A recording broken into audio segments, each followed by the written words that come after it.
뭔 소리야? 우리 중국이 총력전을 펼친다면 한국은 일주일도 버티기 힘들걸? 중국 광저우의 한 군사시설. 이곳에는 군인으로 보이는 한 남자가 동료들과의 대화에서 중국이 한국을 공격한다면 눈 깜짝할 새에 끝나버릴 것이라 주장하고 있습니다. 그런데 이 중국인 남자는 얼마 후 한국을 방문하게 되고 경악스러운 진실들과 마주하게 되면서 넋을 잃고 말았다고 하는데요. 도대체 이 중국인 남성은 한국에서 어떠한 일들을 겪었던 것일까요? 안녕하세요. 저는 중국에서 인민해방군 부사관으로 복무하던 중국인 남자입니다. 사정이 있어서 저의 이름은 밝힐 수 없음을 너그러이 양해 부탁드립니다. 저의 이야기를 모두 들으신 분이라면 이러한 저의 부득이한 사정을 충분히 이해해 주시리라 생각합니다. 저는 중국에서 태어나고 자란 천상 중국인입니다. 비록 대학교 과정까지 공부를 하지는 못했지만 저 스스로 충분히 센스 넘치고 영리하다고 생각하는 사람이죠. 부모님 세대부터 그다지 물질적인 풍요를 누리지 못했기에 저는 어린 시절부터 돈을 벌기 위해 큰 노력을 해왔습니다. 하지만 대학교를 갈 형편이 되지 않아서 고등학교까지만 졸업한 제가 할 수 있는 고소득 일자리는 거의 없었죠. 물론 합법적인 일들에 한해서 말입니다. 그래서 한동안 저는 돈을 벌기 위해 불법적인 일들에 손을 대기도 했지만 이내 저는 이것이 저의 길이 아니라는 것을 깨닫고 그 이후로는 그쪽으로 쳐다도 보지 않았죠. 결국 저는 가정을 먹여 살리기 위해 군대에 지원하기에 이르렀습니다. 처음에는 일반 사병으로 지원하려 했으나 곧 그것은 포기하고 말았죠. 사병의 급여는 1,000위안을 맴돌았는데 그 돈으로는 먹고 사는 것은커녕 사회에서 직장 생활을 하는 것이 훨씬 낫겠다 싶었으니까요. 그래서 저는 사병이 아닌 부사관인 직업군인으로 지원을 하게 되었죠. 처음에는 부사관으로 복무를 하게 되었을 때 아주 기뻤습니다.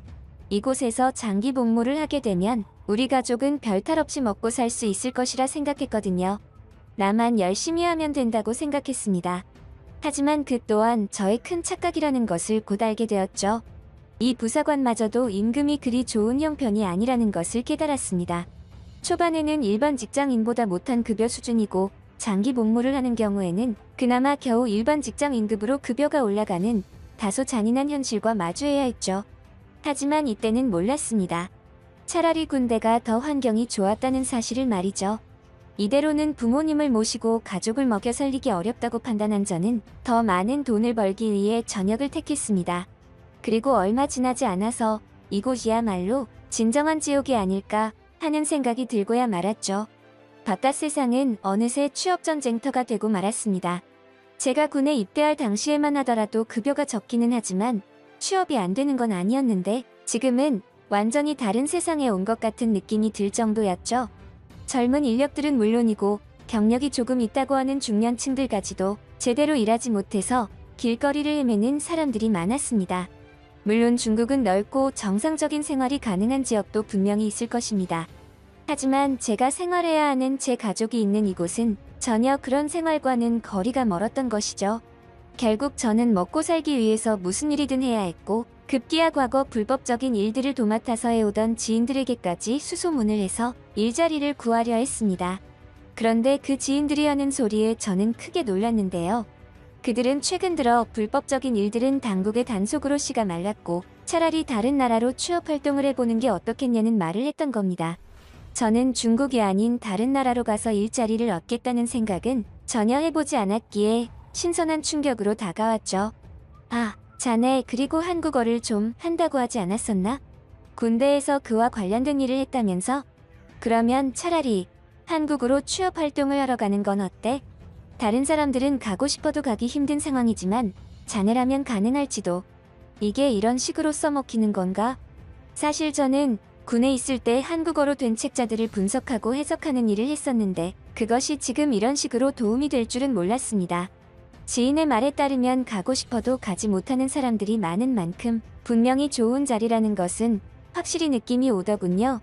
그래서 저는 망설이지 않고 자리를 좀 부탁한다고 했고 한국에 터를 잡은 중국인 지인이 있으니 유사시 그 사람을 찾아가 보라는 말도 했습니다.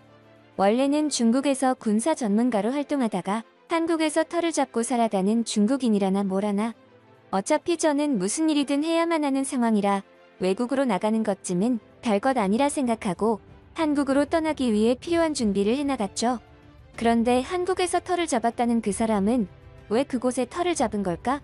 게다가 중국에서 군사 전문가로 활동할 정도면 굳이 다른 나라에 가지 않더라도 굶을 일은 없을 것 같은데 말이야. 게다가 하필 한국이라니. 중국보다 약소국인 한국에서 살아가는 이유가 뭐지? 그러한 생각들이 들었던 배경에는 제가 자라면서 배워왔던 교육 환경과 인민해방군 소속에서 배운 교육 과정들이 한몫했습니다. 그곳에서는 한국이라는 나라는 딱 그 정도로 묘사된 탓이었죠. 여러 가지 의문이 들었지만 저는 이런 거 저런 거 따질 형편이 안 되었기에 군소리 없이 한국행을 선택했습니다. 한국에 도착한 저는 중국과는 너무나도 다른 모습들에 한동안 벌어지는 입을 다물지 못해 곤욕을 치렀습니다.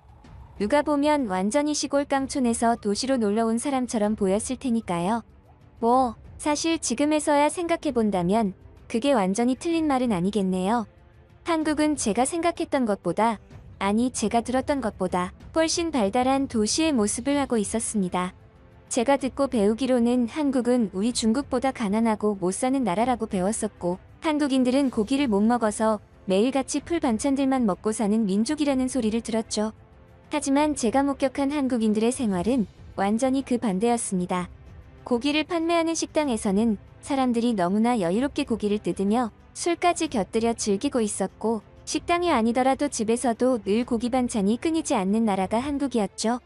이러한 모습들만 보더라도 한국은 분명히 가난한 나라와는 거리가 있었습니다. 한국어를 제법 수준급으로 구사할 수 있었던 저는 생각보다 일자리를 구하는 게 어렵지 않았습니다. 오히려 그런 점들이 저를 더욱 당혹스럽게 만들었죠. 뭐야, 이렇게 쉽게 취직이 된다고? 하기야 이런 일들은 전문성이 필요한 것도 아니고 지식이 필요한 것도 아니니 아무래도 접근성이 좋은 만큼 급여 수준은 낮겠지. 하지만 저는 그럼에도 불구하고 처음으로 취직한 일자리를 놓치지 않았습니다. 워낙 중국에서 취업이 안 되던 기억 때문에 일이 있는 곳이 있을 때 진득하니 붙어서 최선을 다해 열심히 일하려고 생각했기 때문이죠.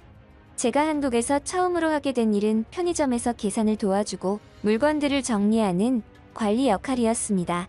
근무 시간이 밤부터 새벽까지 일을 해야 하는 터라 생활 패턴이 바뀌는 부분들은 조금 힘들긴 했지만 일은 그다지 어렵지 않았죠. 일을 할 수 있다는 그 자체에 감사함을 느꼈습니다.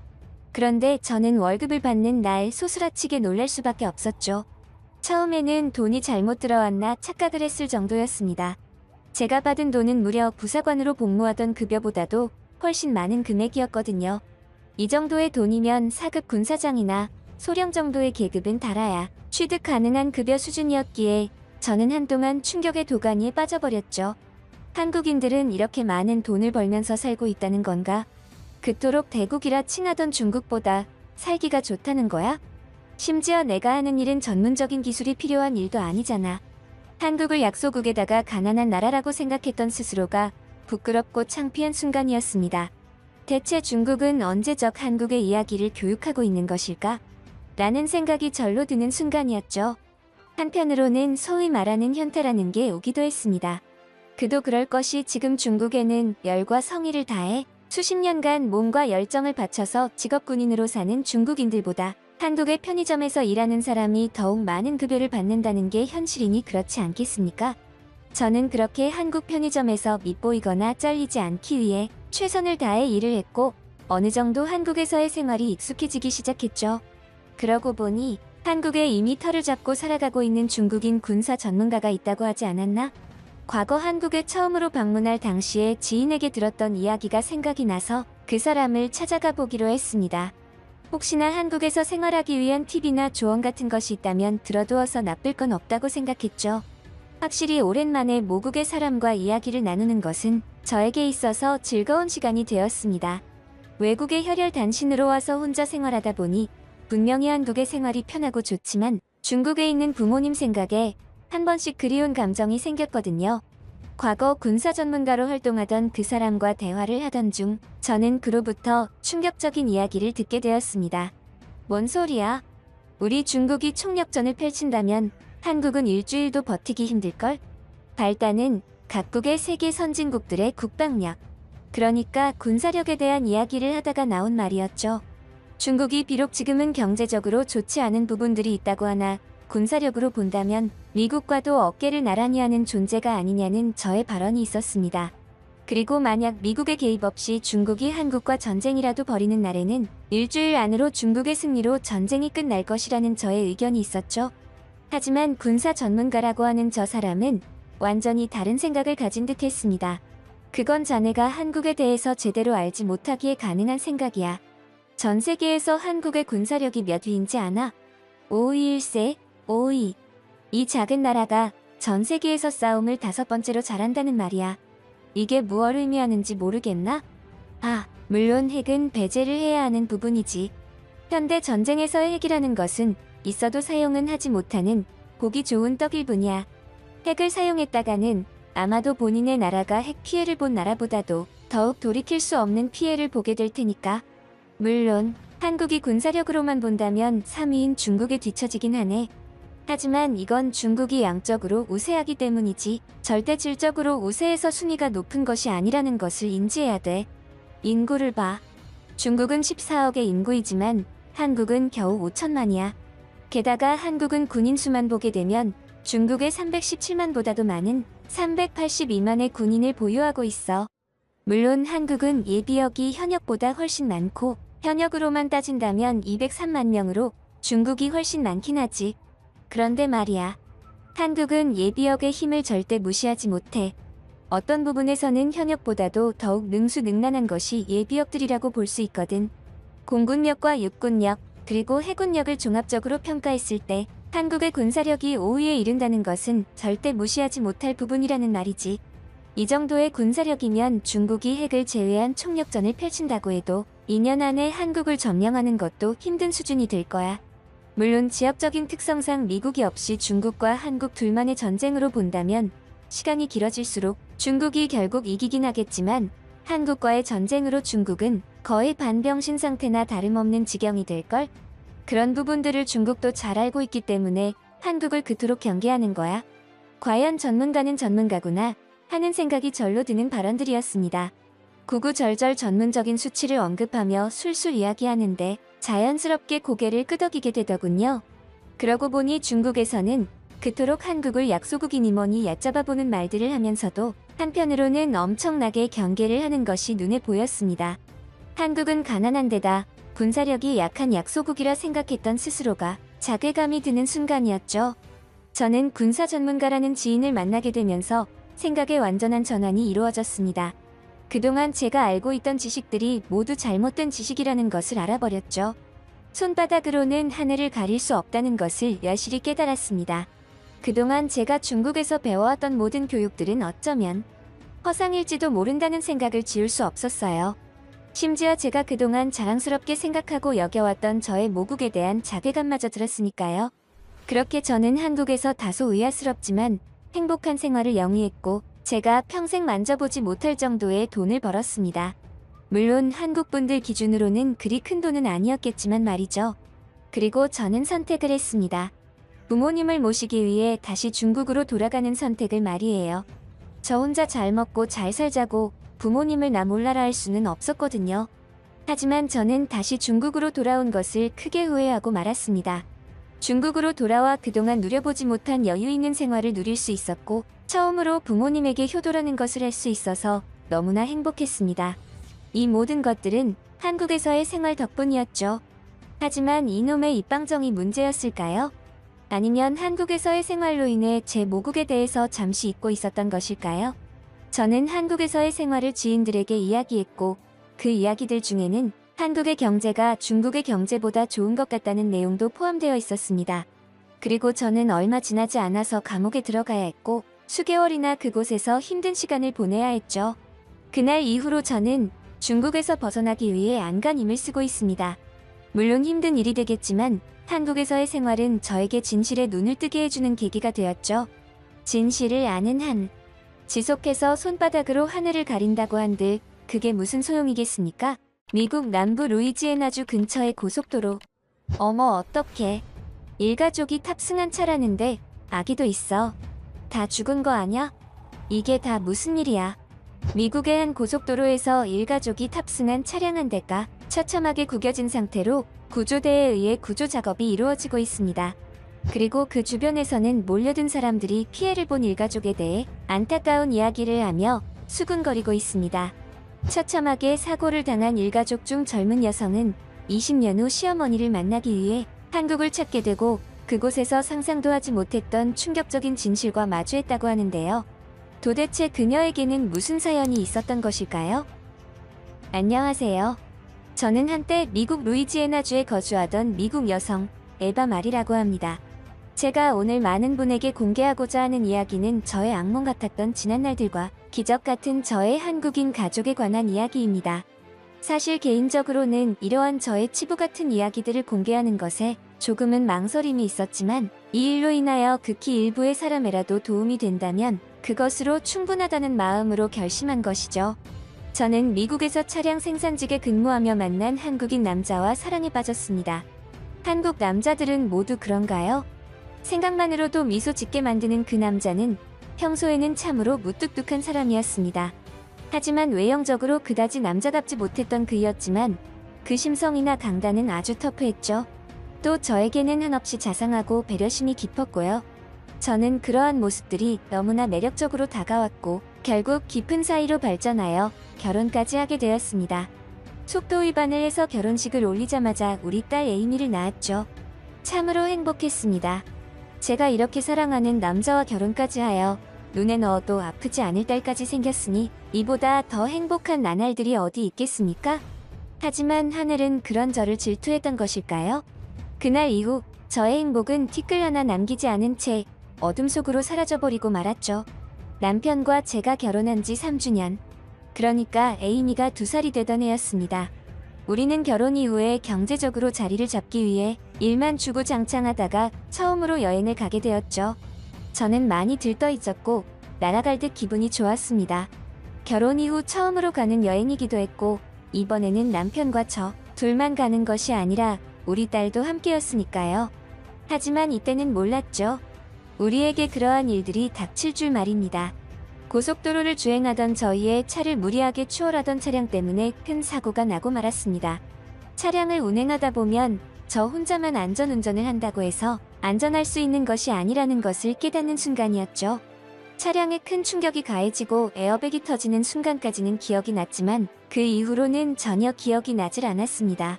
그 자리에서 우리가 모두 죽었다 하더라도 전혀 이상할 것이 없는 정도의 큰 사고였죠. 하지만 불행 중 다행인지 저는 눈을 뜨고 의식을 차렸을 때 제가 있는 곳이 병원이라는 것을 알아챘고 죽지 않았다는 것에 감사했습니다. 하지만 이내 남편이 사망했다는 사실과 어린 제 딸도 저와 함께 병원에 입원해 있다는 사실을 알게 되면서 망연자실했죠.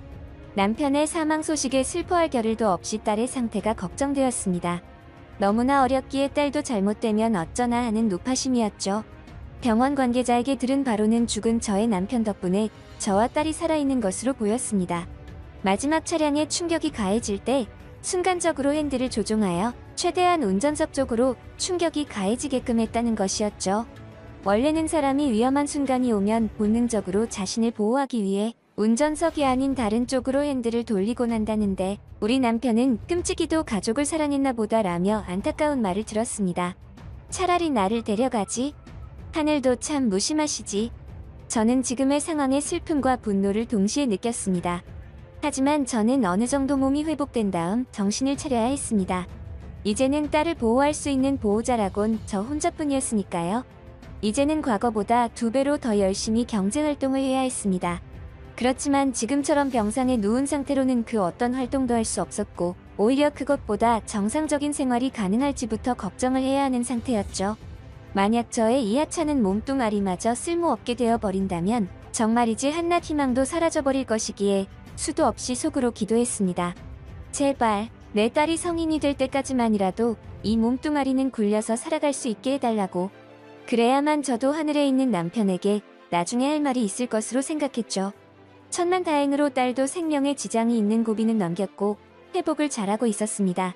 다만 엄마로서 안타까운 마음이 들었던 것은 딸의 이마 쪽에 이번 사고 때문에 긴 흉터가 생겨버렸다는 것이었습니다. 하지만 저는 살아남은 것에 위안하며 앞으로 제 딸을 위해 뭐든지 하리라는 다짐을 했죠. 그것이 하늘에 있는 저의 남편도 바라는 일이라고 생각했습니다. 저의 몸 상태는 이제 퇴원을 해도 되는 정도로 회복했습니다만 어린 딸은 아직도 병원에 입원하여 관찰 치료를 이어나가야 했죠. 그래서 저는 혼자서 퇴원을 결정했습니다. 어마무시한 미국의 병원비를 감당하기도 힘든 상황인지라 돈을 벌어야 했으니까요. 딸은 병원에서 입원 치료를 맡기고 일을 하기 시작했죠. 만약 상상조차 하지 못했던 그러한 일이 생길 것을 예상이라도 했다면 저는 퇴원을 조금 더 미뤘을 것입니다. 퇴원 후 일을 시작한 지 얼마 지나지 않아서 병원에 치료를 받고 있는 딸을 보기 위해 갔다가 충격적인 소식을 접하게 되었죠. 평소처럼 제 딸이 있어야 할 곳에 전혀 다른 아이가 있었기 때문입니다. 알고 보니 이곳에서 일하던 동양인 직원의 실수로 다른 아이와 바뀌었다는 것. 이게 무슨 말도 안 되는 일입니까?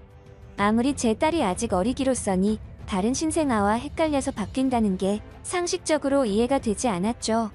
저는 당장이라도 다 엎어버릴 기세로 병원 측에 따지고 항의했지만 그들은 오히려 저를 진상 취급하며 쫓아내려고만 하더군요. 마지막으로 제 아이를 담당한 간호사라도 데려오라고 했더니 그것마저 거부하는 겁니다. 그래서 경찰까지 불러 일일이 사건을 따져나가다 보니 어제까지만 하더라도 근무를 하던 해당 간호사는 오늘부터 무단결근을 한 상태라고 하더군요. 그제야 저는 아차 싶었습니다. 말로만 들었지 실제로 이러한 일이 저에게 생길 줄은 꿈에도 몰랐으니까요. 한때 병원 내에서 불법적인 인신매매가 이루어지고 있다는 말을 들은 적이 있었는데 퍼뜩 그러한 생각이 스쳐 지나갔죠. 제 딸은 누군가가 고의적으로 데려갔다고 밖에는 생각되지 않았습니다. 남편을 여인 일로 인하여 아직 슬픔에서 벗어나지도 못한 상태인데 청천벽력과도 같은 상황에 의식까지 아득해졌죠. 사라진 딸아이를 찾기 위해 병원을 찾아보고 경찰의 도움을 받아서 CCTV까지 확인해보고 추적해보았지만 이렇다 할 정황이나 증거가 나타나지 않아서 딸을 찾는 것이 힘든 상황이었습니다. 아직 몸도 성하지 않을 딸아이가 살았는지 죽었는지도 알 수 없는 지금의 상황의 모든 것을 자포자기하는 지경에 이르고 말았죠. 그렇게 저는 딸을 찾지 못한 채로 20년이라는 세월을 흘려보냈습니다. 그러던 어느 날이었습니다. 20년 동안 잊고 지냈던, 아니 잊으려고 안간힘을 썼던 한국의 가족에게서 연락이 왔습니다. 저의 두 번째 어머니, 바로 죽은 남편의 친어머니였습니다. 저에게 있어서는 두 번째 어머니라고 여길 정도로 가깝고 친밀한 사이였지만 남편을 사고로 여의고 딸까지 잃어버린 이후로는 우리 사이도 급격하게 벌어졌었습니다. 이 모든 현상이 제 탓이 아니라는 것을 아셨겠지만 그와 같은 허망한 상황에 대한 원망의 대상이 필요했을 것입니다. 저는 기꺼이 그 대상이 되어 주었으며 언제고 마음이 풀릴 때까지 기다리고 또 기다렸죠. 그리고 오늘 이렇게 어머님에게 연락이 온 것이었습니다. 20년 만인가. 어머님의 목소리는 많이 갈라져 있었고 기운이 없어 보였죠. 긴 세월이었습니다. 우리에게 있어서 그 세월은 너무나도 긴 인고의 세월이었죠. 결국 저는 어머님과 짧은 대화를 나누었고 조만간 한번 찾아뵙겠다는 인사를 드렸습니다. 그리고 저는 시간을 지체하지 않고 곧바로 비행기를 예약하여 한국을 방문했죠. 한국. 제가 정말로 사랑하던 나라 한국에 발을 딛는 것은 너무나 오랜만이었습니다. 20년 전과 비교했을 때 처음에는 제가 다른 나라로 불시착을 한 게 아닌가 생각이 들 정도로 발전된 모습에 경악을 금치 못했죠. 하지만 그러한 심정은 이내 처절한 그리움과 슬픔으로 점철되고 말았습니다. 공항에 저를 마중 나온 것으로 보이는 늑띠 늙은 여성을 본 순간 제 마음은 무너져 내렸고 처절한 슬픔만이 저를 감쌌죠. 제 앞에는 휠체어에 오른 채로 굵은 선글라스를 쓴 낯이 익으면서도 이질적인 묘한 느낌을 주는 할머니가 다가왔습니다. 웬 젊은 동양인 여성의 손에 이끌린 채로 말이죠.